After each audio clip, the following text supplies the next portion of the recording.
Class 10, Subject History, Chapter Print Culture and the Modern World, and today's topic is Religious Reforms and Public Debates after the arrival of modern printing press in India.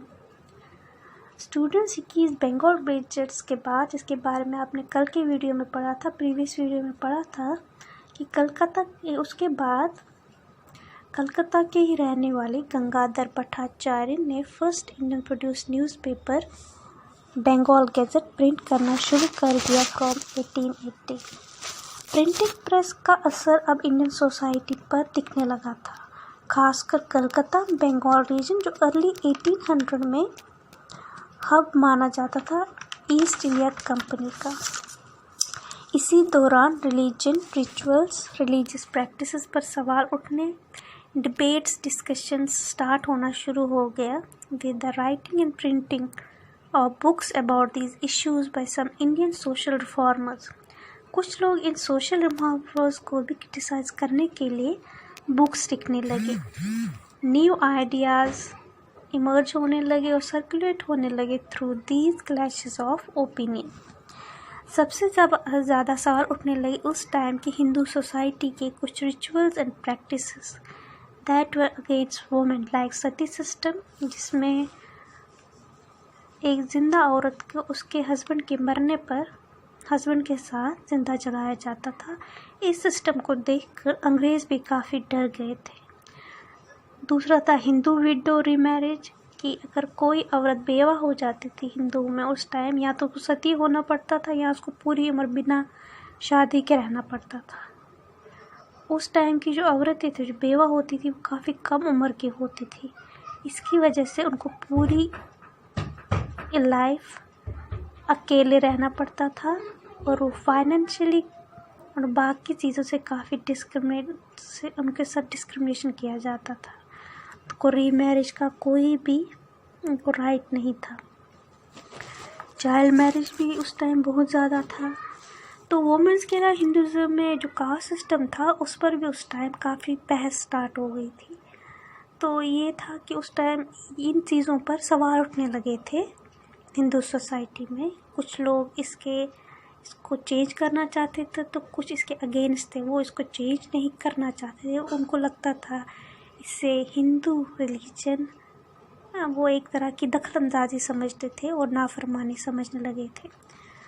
Bengal में जैसे English medium school, college, university बनने लगी और लोग literate होने लगे और वो मॉडर्न वेस्टर्न राइटिंग्स बुक्स पढ़ने लगे, वैसे वैसे थ्रू न्यूज़पेपर, मैगजीन्स इन सोशल और रिलीजियस इश्यूज़ पर डिबेट होने लगी। आम लोगों तक सोशल रिफॉर्मर्स और उनकी क्रिटिक्स की बात पहुंचने लगी। लोकल लैंग्वेज यानी बंगाली में भी किताबें और अखबार छपने लगे। Great social reformers of India जो कलकत्ता के थे, राजा राम मोहन राय ने पब्लिश किया संबद कौमुदी फ्रॉम 1821, और उसके खिलाफ जो राजा राम मोहन राय ने बंगाल और हिंदू सोसाइटी में काफ़ी रिफॉर्म्स लाए थे, तो उसके खिलाफ काफ़ी लोग उनके खिलाफ खड़े हुए थे।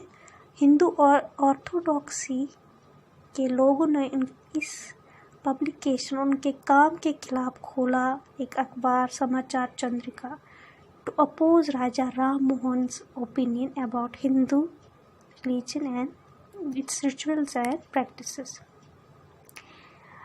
1822 में 2 फारसी अखबार, जामे जहांनामा और शमसुल अखबार छपने शुरू हुए।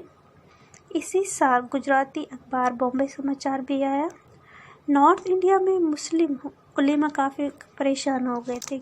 मुस्लिम रूल जो अंग्रेज़ों की ईस्ट इंडिया कंपनी के बाद कोलैप्स हो गया था, तो अब उलेमा को लगने लगा था कि अंग्रेज़ उनके मज़हब में दखलंदाजी कर रहे हैं और क्रिश्चियन मिशनरीज कन्वर्जन कर रहे हैं। इसके लिए उन्होंने उर्दू और फ़ारसी में कुरान, अखबार, इस्लामिक किताबें छापना शुरू कर दिया।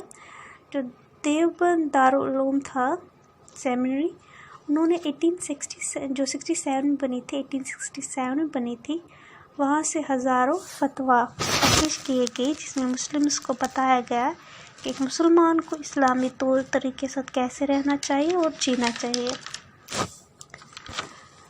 काफ़ी इस्लामी जो फ़िरके और दरसगाह खुली, उन्होंने इस्लाम क्लास के बारे में लोगों को इन्फॉर्म करना शुरू कर दिया with the printing of Urdu books and इसमें इन्होंने काफ़ी हेल्प की।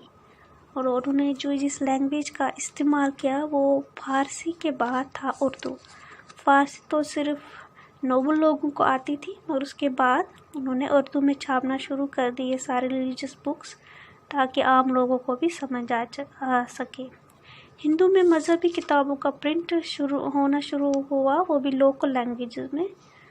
पहला रिलीजियस टेक्स्ट जो छापा गया प्रिंटिंग प्रेस से वो था Ramcharitmanas of 16th century saint Tulsidas from Calcutta in 1810। 1880 से नवल किशोर प्रेस लखनऊ और श्री वेंकटेश्वर प्रेस मुंबई काफ़ी बड़ी तादाद में रिलीजियस किताबें छापने लगी इन लोकल लैंग्वेज। ये किताबें आसानी से संभाली जाती थी, ज़्यादा महंगी भी नहीं होती थी।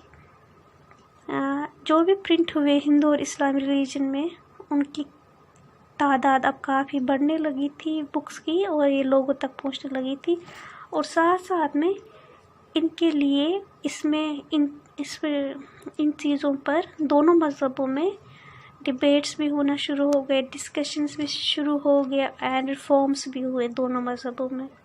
इसके बाद after the coming of print culture in India में, प्रिंट कल्चर ने इंडिया में न सिर्फ डिबेट्स एंड डिस्कशन को बढ़ावा दिया, बल्कि इन्होंने लोगों को कनेक्ट किया, डिफरेंट कम्युनिटीज़ को कनेक्ट किया और डिफरेंट रीजन्स ऑफ इंडिया के लोगों को कनेक्ट किया।